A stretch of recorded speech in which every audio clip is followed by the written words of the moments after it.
Well, howdy, howdy, howdy, nearly senior citizen here. Greetings, boys, girls, and all of our non-binary friends. And welcome to this, a brand new day where, yes, I have the fan on in the window. It is chill outside right now. We're supposed to hit near 80 in the late afternoon, and then, of course, it's going to get chill again tonight. I am pulling and tugging obsessively on my shirt. It is 8:16 in the morning. I've been up for about a half hour. I have therapy today. And oh boy, so I'm in a rush.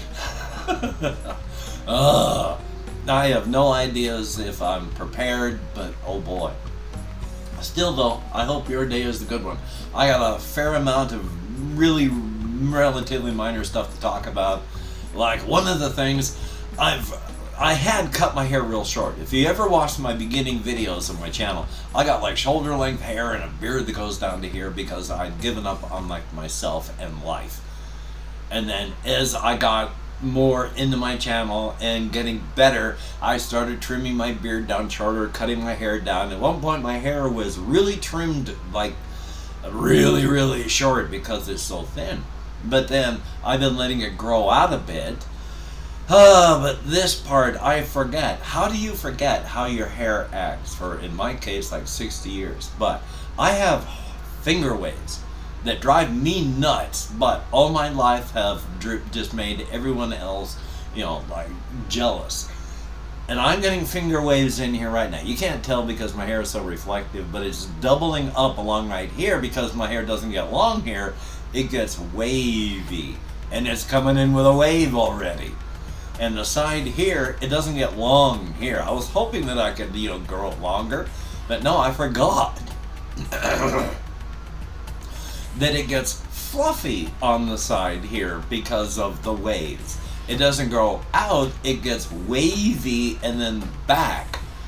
And so it just gets bigger out this way instead of getting longer. So I gotta trim out this small edges. This is about as long as it's gonna be able to get without all the finger waves starting to tear it apart. If my hair was thicker, I wouldn't mind the finger waves, but my hair is a lot thinner than it used to be.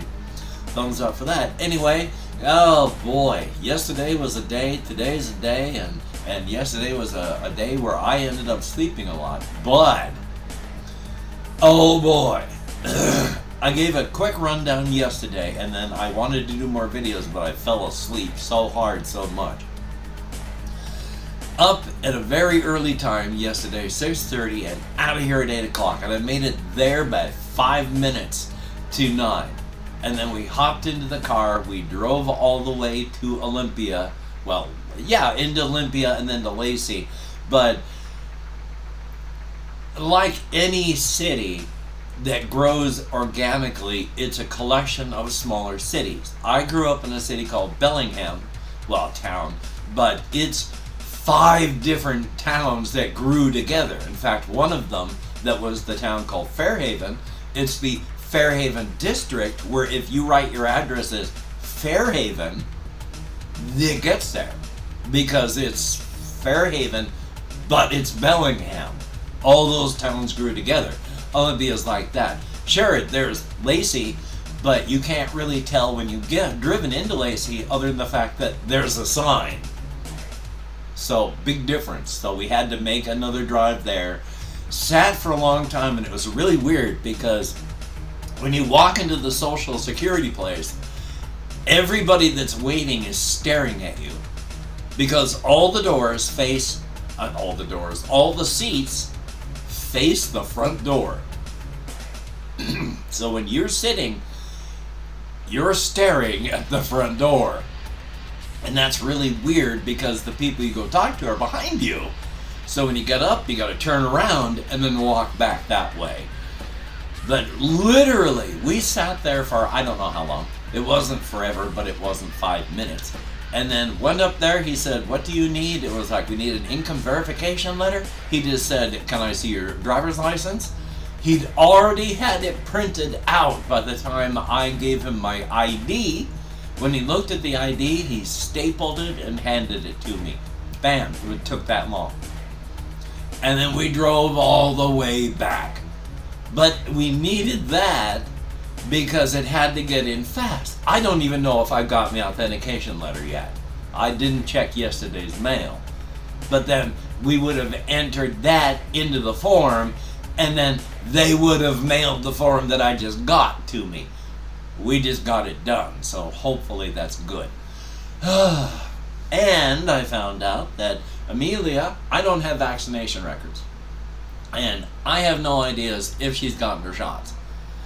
So before I can get her into the Veterans Village, if I get accepted, she needs to have vaccinations. So if she's already had them, she's going to get them again. And apparently, I hope it's not going to hurt her at 20 years. She is so thin. Oh, her hips, and you can feel her hips. And her pelvis, her vertebrae. She is thin. Fat as she can be. I feed her as much as she'll eat, but, you know, cells die. And so you can feel all of her vertebrae down her back. And you can really feel her hips. But she's very active, and she's happy, and her fur is glossy. She's healthy and doing good. She's just old. And that's no reason to, like, do anything. I mean, there's no crime for being old. Thank goodness. Okay. So, yes, the rest of the SSI story. When I got back here, the foolish part that really made it rough is I walked the 3 some odd miles to the Veterans Village. There was something at Walmart that's, the Veterans Village is almost as far out as just a little further, like 5 blocks. Big blocks, but blocks to get there. So, I walked to the Veterans Village, was going to walk to Walmart and have her drop me off at Walmart, and then I'd walk home. I, for God, had her drop me off here. And then I had to walk back up to Walmart. So I walked 3 miles to get to Veterans Village. Then I got dropped off back here. Then I made the 6-mile round trip walk to Walmart and back. So I did 9 miles of walking yesterday on top of just life. And I forgot to buy the thing that I needed at Walmart. So 9 miles of walk, and I still didn't get what I needed.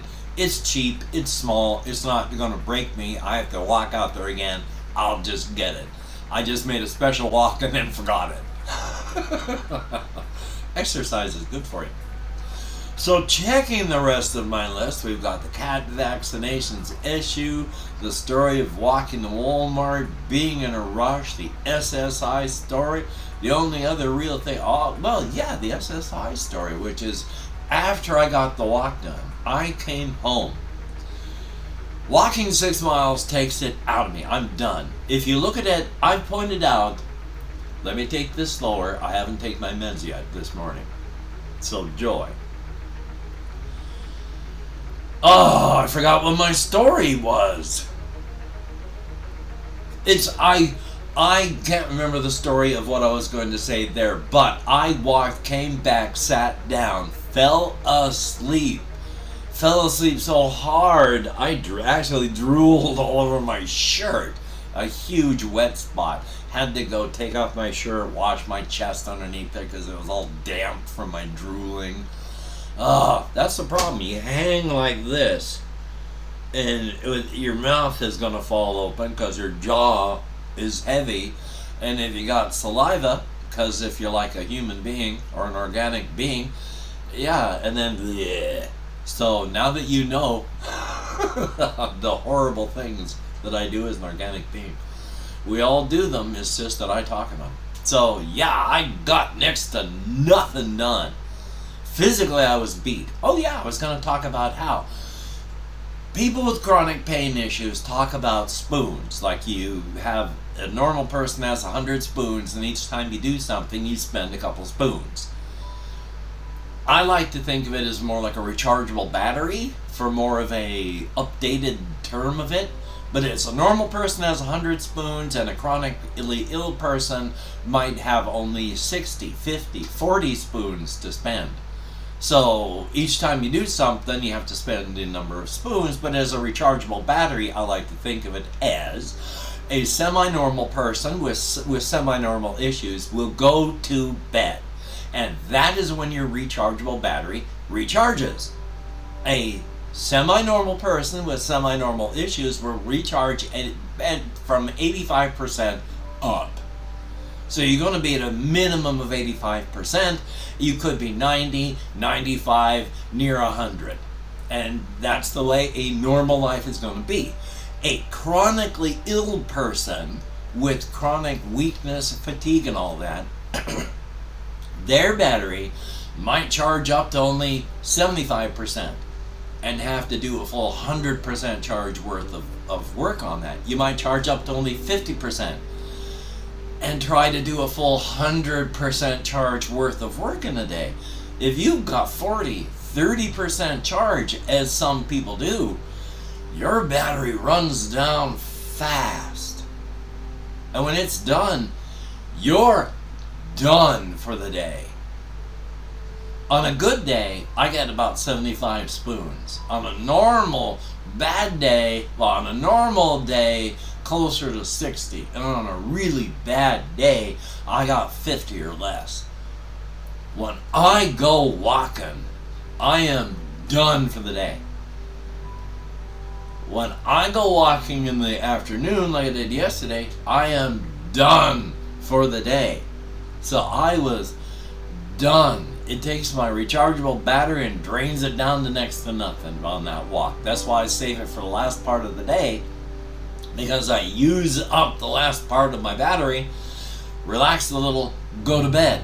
Do that in the afternoon, and I'm sitting here like this. And God, my neck even hurts now doing that. Ow, ow, ow. Imagine what it feels like when I let it hang for 45 minutes or an hour or an hour and a half. This move is great. I am exhausted from anxiety and exhausted from moving, exhausted from the spinal stenosis and nerve compression. I'm exhausted by just going out in public with people because of my social anxieties. I've mentioned that anxiety gives you being organic again, a slow trickle of adrenaline constantly.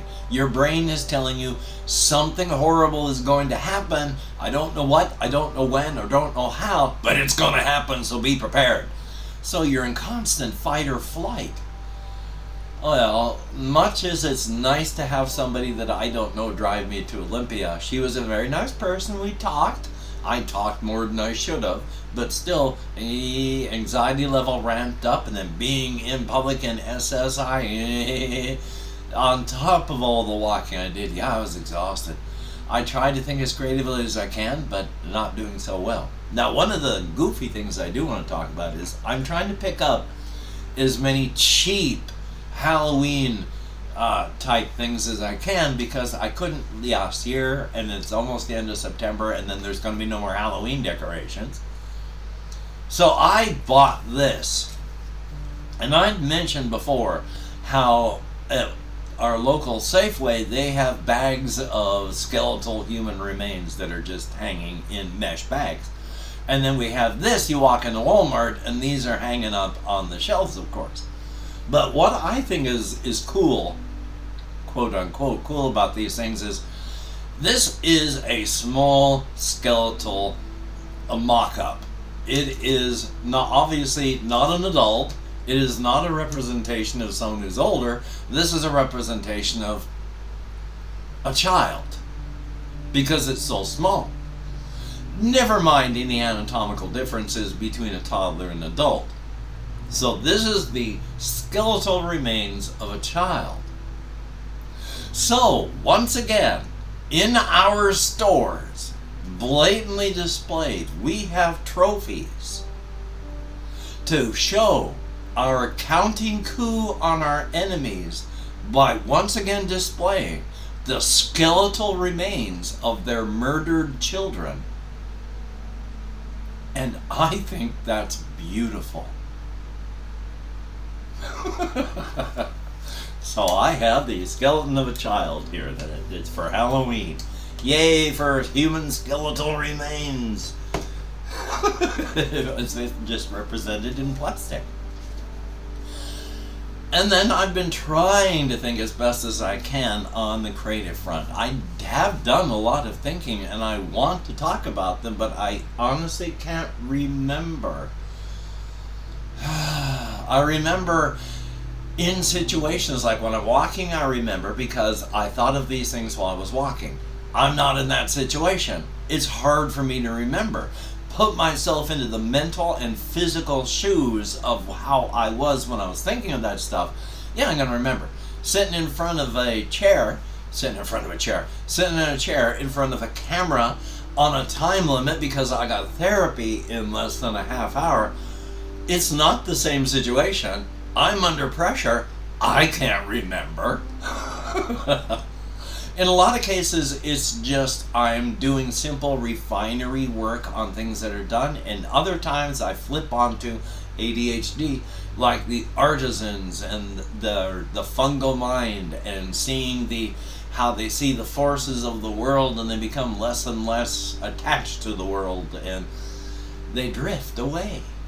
But being able to create forces and stuff, good stuff, and then thinking of like the town of Aqualach, and of course once again Gotso, where it's the razor's edge.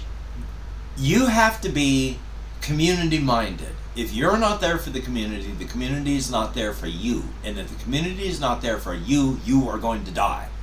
It is you are on the bleeding edge of an unending, untamable frontier. So there is no way to be prepared every single day for what might happen. And everybody on the razor's edge suffers from some form of PTSD or trauma, because absolutely everybody there has a story about watching a close family member or friend be eaten alive in front of you, painfully, messily. Everybody has this kind of story. It is violent, horrifically violent on the razor's edge. And yet people stay there. Partially because there's just people that show up for quote-unquote immigration, but also people are born there. But it's that whole, if you don't have the genetic imperative for thrill-seeking and being an adrenaline junkie, you're not going to like it there. But everybody who's there is there because they like it. They crave that adventure. You feel alive more than anything else if somebody who is standing next to you gets eaten by a horrific creature, but you didn't. That person died. You just got reminded of how precious life is. And that feeling is what everyone's addicted to. And if you're on the outside where we are, and you have the genetic, I don't know what the word is, but it's you like that stuff. You will crave what's on the razor's edge. You will crave what is there, because once again, I'm really rambling. Life on the razor's edge on the inside. Life is life out here, but you go to like the razor's edge. The minute you walk onto that door and you enter the razor's edge, take the most beautiful place that you've seen on earth, and then that's the baseline for what's on the razor's edge. Everything is cranked up to 11. It is the most beautiful thing you've seen. The air tastes wonderful. The wind on your skin is beautiful. You can smell things everywhere. When you concentrate, you can feel a kind of carbonated feeling in your chest, because you can feel the oxygen exchange going on in your lungs. When you listen, you can hear your blood singing in your veins. It is a wonderful feeling. You feel alive. Everything like that is cranked up to 11. So yeah, it's a wonderful, wonderful place. And at any moment, something horrific could run out of the trees because, oh look, there's protein. Now, large creatures generally don't come after human beings. We're only 125,000 calories. That's just a single bite.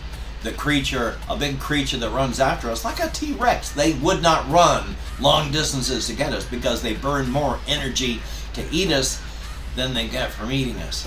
So when you watch Jurassic Park with the T-Rex chasing them like that, that wouldn't happen. That wouldn't happen. If it's getting away, it's going to let it get away because it's going to expend far more energy to get them than they will get from eating them. So big creatures like that, they are honestly only going to get you if they don't have to expend too much energy to get you. They don't want to spend 200,000 calories to eat your 125,000. They aren't even going to make up what they lost. So on the large part, when you're around big critters like that, if you're smart and safe, you will be safe. And especially, even there, on the razor's edge, it still holds true. But if you're close enough, you're just a bit of free protein. So be careful. Everybody has stories of someone that's being eaten. And on a normal day, if you are out traveling a couple miles via Glamour on the Razor's Edge, you will run across anywhere from 2 to 40 partially eaten and partially decayed human remains just on a standard day. It's dangerous. Not just creatures, but there's rocks that fall. People fall off out of trees. There's pits in the ground. There's caves. It's dangerous. But oh boy, do they crave that. And at 8:36 and at 21 minutes, hey, I want to thank each and every one of my Patreon patrons. You are beautiful and awesome people. I can't put you up here on the list, and my thing is gone. I need to get a new whiteboard because I just... So thank you, each and every one of my beautiful and awesome Patreon patrons. Everyone who's donated to my GoFundMe or my PayPal, thank you so much. Without your help, I would be hosed like a Christmas monkey, and that would suck, so thank you. Now I'm going to go through and thank however many people have left me comments in the past 24 hours. Turn off that spotlight.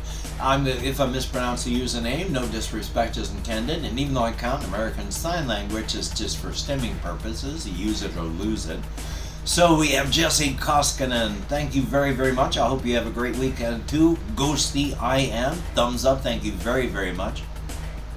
CIELO, greatly appreciated. Thumbs up. JAYY, greatly appreciated. Good to see you in the comments. And it definitely went. A cat, no banana. Thumbs up. Thank you much. Greatly appreciated. It is good to see you in the comments. And I'm glad to see that you have figured things out there. Yeah, it's a constant fight or flight. Things are a threat. Your brain is constantly screaming at you that something is wrong. Even something as simple as a phone call. It's great. Blue Toad, thumbs up. Thank you. Greatly appreciated. OJC's Impson, thumbs up and thank you. Mighty Sauce 397, spelled with a whole bunch of numbers instead of vowels. So thumbs up. Larry from Space, have a nice day. Definitely. Floramu, good to see you in the comments. Definitely a thumbs up. I'm glad things are working out well for you. That's a good thing. Jason Cunningham, I would definitely like to play the Resident Evil remakes, but they gotta come way, way, way down in price before I can do that. Made in Canada. I like the sound effects. I have a lot of fun with them, so yay. And then RJ Mitchell, always good to see you in the comments. I hope your everything went well for you while you were out and about and doing what you need to do. So definitely a thumbs up. There is Casper Asylum. Oh, thumbs up. Thank you much. Confused Owl 29. Greatly appreciated. And look at that. I had 14 people who left me comments today. Greatly appreciated. Definitely a thumbs up. So Hokey Smokes, as stated, I got therapy today, so I got to do that. I need to do more stuff as best I can. I'm waving my arms around in the air like I just don't care, because use it or lose it, I need to take my meds. I haven't smoked any cannabis. I am in such a rush, and I got physical therapy. I got therapy in 20 minutes, so this is not going to get edited in time. It's going to be posted late, and I'm going to try and do something game-wise for the channel, for me, Hopefully for everyone else too. So thumbs up on that. Anyway, you take care. Have a great day today. I will see you on the flip side, and that is indeed a very good thing. So now, I gotta turn this on so I can turn this all off. Putting my hand in the highest contrast position, since my skin is so white, I basically glow in the dark at night. Turn my chair here. I don't know how I'm sitting. It's all crazy. My back is a mess. Anyway, you take care, and I'll see you.